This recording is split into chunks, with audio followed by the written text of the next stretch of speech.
My father had been a linotype operator for the Northwest Arkansas Times, the Fulbright family here in Fayetteville. And he would point out the different names on Senior Walk of people that he didn't know them, but he had, in setting type for the newspapers, he had read stories about them. Particularly remember him pointing out Senator J. William Fulbright's name on Senior Walk. It started for me at a very young age, and from the time I was, a very small child, and when I realized that I did want to pursue a secondary education, there was never any question to me where I would attend. It was the University of Arkansas.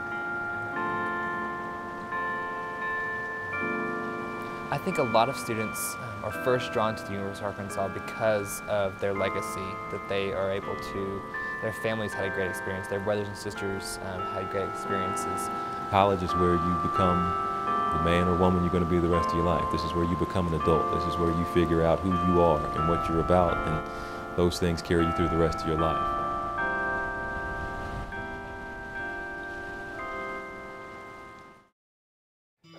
We're up here in the northwest corner of the state. We bring a lot of different people in from all over. You have a lot of different kind of people that come to school here, and yet you become, you fall in love with the Boston Mountains and the campus and the school and the student body. I think it geographically and culturally speaking, as far as the people that are here, I think that affects those that come, and then when they leave, they have that culture to take out to the hinterlands and to where they came from, where they're going to go. I always wanted to go to the University of Arkansas. We didn't have the money, so I borrowed the money for 4 years at 5% interest so that I could pay it back after I graduated. And I moved into Carnell Hall, joined the First Baptist Church, and the Razorback Band, which was one of my loves. I was a ball boy for the Razorbacks at the age of 5 and started on the sidelines doing everything from oxygen for the football players to taking care of bloody noses. Frank Broyles was my Little League baseball coach in Fayetteville, Arkansas. When I got here from Wilson High School in Malvern, Arkansas, I sat in biology classes that were as big as my high school enrollment, period, and certainly much larger than my graduating class of 57. So even at an enrollment of about 10,000 in September 1966, this was still a pretty big place. It was a huge step for me. And journalism made it a smaller place. I have very vivid memories of the tough time it was for me to get through school, and I loved the University of Arkansas, loved my experience, but it was tough financially, and I worked a lot of jobs, and so I really believe in need-based scholarships and the scholarship program. And with the Capital chapter, we give 8 scholarships a year, and now we're doing a scholarship endowment program, and it just gives me the opportunity to give back a little bit. And it was at a football game in 1981. I was a sophomore at the university, and we were playing the University of Texas Longhorns, and they were ranked #1 in the country, and we're coming off a big win over OU, came into town, and no one had given us much of a chance.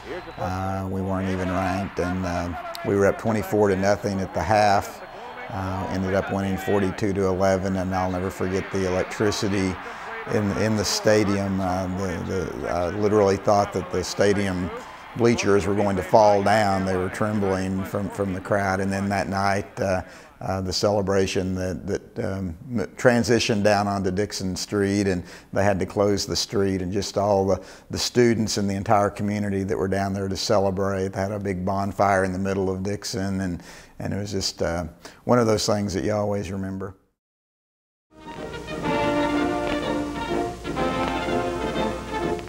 The one thing I remembered so much of my freshman year was I was at a meeting of our group in Carnell, and they said, we aren't going to get to have homecoming float this year.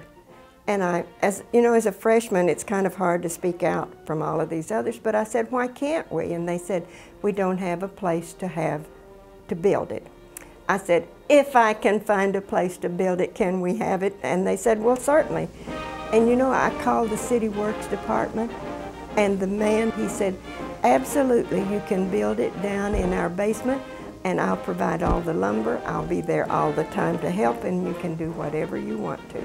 We didn't win, but we had a float. And to me, that was such an important opportunity that I got to have Cornell have a float in the 1946-47 school year.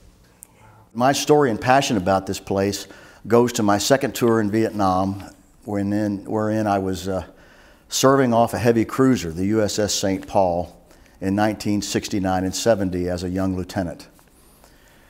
We were taking a break from the war one day in September of 1970 when Armed Forces Radio was announcing the Stanford University of Arkansas football game from War Memorial Stadium in Little Rock. And it was a great thrill because the war was kind of wearing us all out, as wars do. But we were taking a respite listening to this story of a great football game with a great football player, then Jim Plunkett, who won the Heisman Trophy that year.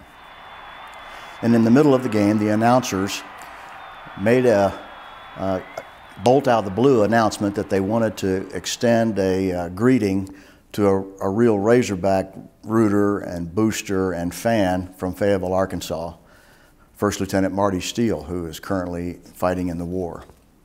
And the ship that I was on had about 1,100 people on it.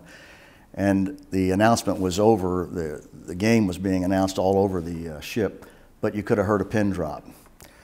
And had a phenomenal impact on me as a young man and a phenomenal impact on everybody around me.